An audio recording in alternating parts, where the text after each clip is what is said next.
집에서 혈당 낮추는 20가지 비법. 선착순 무료 발송해드립니다. 여러분들의 당뇨 졸업을 위해 당뇨스쿨의 핵심 비법만 모았습니다. 지금 신청하시면 7일간 문자로 보내드립니다. 댓글에 있는 링크나 아래 번호로 지금 바로 신청하세요.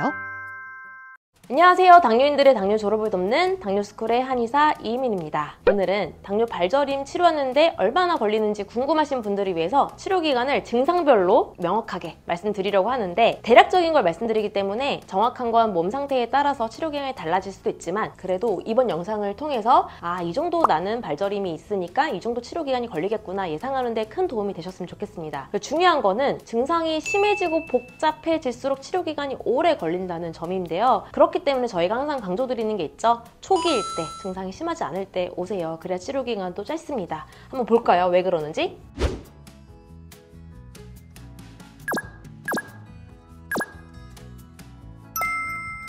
우선 자다가 종아리에 쥐나는 증상이 있는 분들이 있어요. 이게 바로 당뇨병성 말초신경병증의 전조 증상입니다. 쥐가 난다 라고 하시면 나 향후에 몇 개월 뒤에 혹은 몇 년 뒤에 말초신경병증이 생길 수 있겠구나 라고 생각하시면 좋겠고요. 그럴 때는 치료가 굉장히 빠릅니다. 거의 한 달 정도? 간 문제이기 때문에 간 기능을 회복해주는 한약을 처방을 하면 거의 대부분 잡힙니다. 그런데 이럴 때 오시는 분들은 별로 없어요. 종아리에 쥐가 날 때 오시는 분들은 별로 없어요. 쥐가 날 때 오시면 그만큼 빠른데, 반대로 얘기하면 잘 오지 않는, 그냥 쥐가 나서 불편하네, 그냥 이 정도로 그냥 넘어가 버리는 증상이라고 보실 수 있겠습니다. 하지만 가장 빠르기 때문에, 그리고 향후에 말초신경병증으로 이어질 수 있기 때문에 이때 꼭 오셨으면 좋겠고, 만약에 조금 더 지나서 이제 발저림이 생깁니다. 그러면 처음에는 밤에 생겨요. 밤에 생기는 게 말초신경병증 증상 중에 대표적인 전형적인 증상이기 때문에 발저림은 처음에는 밤에 나타납니다. 이 상태로 오시면 한두 달 정도? 비교적 빠르죠. 그래도 왜냐면 저리는 거 외에는 증상이 아직 없고, 그리고 전형적으로 밤에만 있기 때문에 증상이 이제 막 시작됐고 경미하다라고 보시면 되겠는데, 그런데 버티고 버티다가 보면 나중에는 이제 낮에도 증상이 생깁니다. 저는 발저림이 낮에도 있어요. 이런 분들이 있는데, 밤에만 있다가 나중에 점점 심해져서 시간이 지나서 낮에도 생긴 겁니다. 이럴 때 오시면 한 2-3개월 정도 이렇게 발저림 증상이 있다면, 그래도 맨발 걷기 하는 것만으로도 증상이 많이 소실될 수가 있습니다. 맨발 걷기 하루에 한두 시간, 적어도 한 1시간 정도 꾸준히 하시면 발저림 증상이 잡히는 데 도움이 많이 되는데요. 재밌는 일화가 있어요. 저희 당뇨스쿨 의료진 중에 한 분이 발저림 때문에 문의가 온 거예요. 발저림이 있으면 맨발 걷기 좋으시고 오셔서 한약 치료하세요 라고 얘기를 했는데, 제가 한 달 뒤에 갈 수 있습니다. 그러면 그때까지 맨발 걷기를 하다가 한 달 뒤에 한의원에 가겠습니다 라고 했는데, 그 뒤에 한 달 뒤에 이제 오실 때가 돼가지고 연락을 드렸더니 발저림 나와버렸어요 이렇게 말씀하시는 거예요. 발저림 증상이 있는 정도라면, 아까 얘기했던 쥐나고 아니면 저녁에 발저림이 있고 낮에 발저림이 있는 정도라면, 그래도 맨발 걷기 하는 것만으로도 충분히 증상이 개선될 수 있는 그런 단계라고 생각하시면 되겠습니다. 그런데 추가로 찌릿하고 화끈거리고 열나고 불편한 증상, 통증들이 있다라고 하면, 이때는 이제 본격적으로 증상이 더 악화되기 시작하는 거거든요. 이럴 때 오시면 치료기간이 3개월에서 6개월 정도 잡는 거고요. 더 오래 걸리시는 분들도 당연히 있겠죠. 증상이 복잡해지기 시작하는 겁니다. 여러 가지 양상들이 찌릿하고 화끈거리고 열나고 이런 거는 다 각기 다른 문제들이거든요. 각기 다른 문제들이 지금 동시에 있는 거기 때문에 하나하나 해결하는데 치료 기간이 오래 걸린다라고 생각하시면 되겠고, 그런데 여기서 또 추가로 이제 감각이 저하된 상태로 오시는 분들이 있습니다. 4살 아닌 것 같고, 양말 신은 것 같고, 스펀지 된 것 같고, 벌레 기어하는 것 같고, 감각이 이상하고, 이런 경우는 감각 저하형이라고 하는데, 감각이 저하된 상태로 오시면 치료 기간을 정말 길게 잡아야 합니다. 여기는 6개월 이상이라고 적어놨는데 1년 이상 걸리기도 하고요. 정말 어려운 게 감각 저하입니다. 앞에서 이야기했던 쥐나고 저리고 찌릿하고 화끈거리고 이런 증상들은 통증형 양상이라고 하는데, 이런 통증형 양상보다 감각 저하형 양상이 훨씬 더 어렵고 오래 걸린다. 왜냐면 오래됐으니까 이렇게 생각하시면 되겠습니다. 정리를 하면 통증형,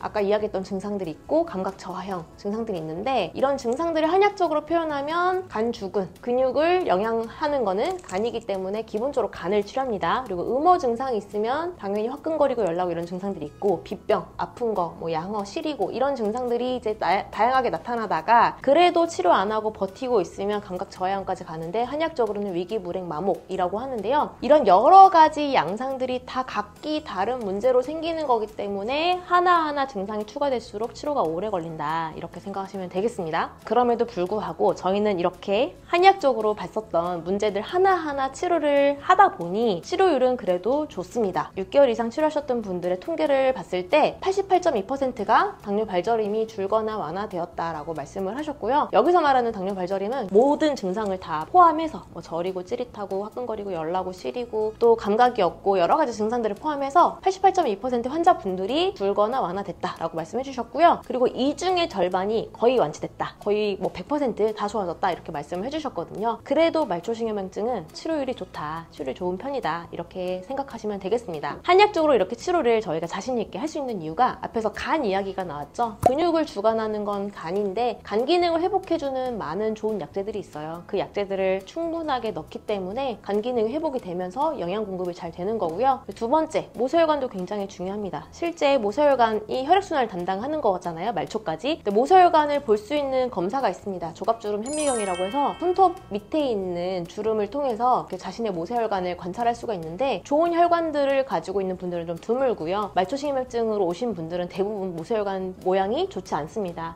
그런데 여러 가지 한약 치료를 통해서 그리고 맨발 걷기를 통해서 모세혈관이 개선이 되면 처음에 이렇게 오셨는데 나중에 모세혈관이 길어지고 선명해지고 관이 뚜렷해지고 하면 그때는 이제 증상이 많이 좋아지기 시작합니다. 그래서 모세혈관이 실제 바뀐다, 내 모세혈관이 실제 바뀌고 좋아지는 모습들을 관찰하면서 계속 생활관리하고 한약치료를 하시면서 좋아지신 분들이 굉장히 많으신 거죠. 그래서 간 기능 치료랑 모세혈관 개선 치료를 같이 병행한다, 이렇게 두 가지 치료가 핵심이다 라고 생각하시면 됩니다. 집에서는 그럼 어떻게 해야 되냐, 두 가지 방법 말씀드려요. 왜냐면 간이 좋아지기 위한 방법 그리고 모세혈관이 좋아지기 위한 방법은 결국은 같거든요. 기본입니다. 잠을 잘 자고 그리고 맨발 걷기 하고, 잠을 잘 자야 휴식을 취해야 간이 좋아지고, 잠을 자는 동안 또 혈액이 청소되고 공급이 되거든요, 전신으로. 그렇기 때문에 잠이 굉장히 중요하고요. 맨발 걷기가 여러 가지 장부 기능들을 개선해주고 혈액의 점성을 낮춰주고, 그리고 맨발 걷기를 실제 또 열심히 하시는 분들이 또 잠도 잘 자고 혈액순환도 잘 자고, 이게 다 얽혀 있습니다. 그렇기 때문에 집에서 나는 한번 혼자 해봤으면 좋겠다, 해보고 싶다, 이런 분들은 수면과 맨발 걷기 꼭 실천해보시고, 얼마 전에 당뇨스쿨에 출연하셔서 맨발 걷기 운동부부 박동창 회장님께서 133 법칙 말씀하셨죠. 하루에 3번 하고 한 번 할 때마다 1시간씩 해서 133, 하루에 3번 3시간 하는 게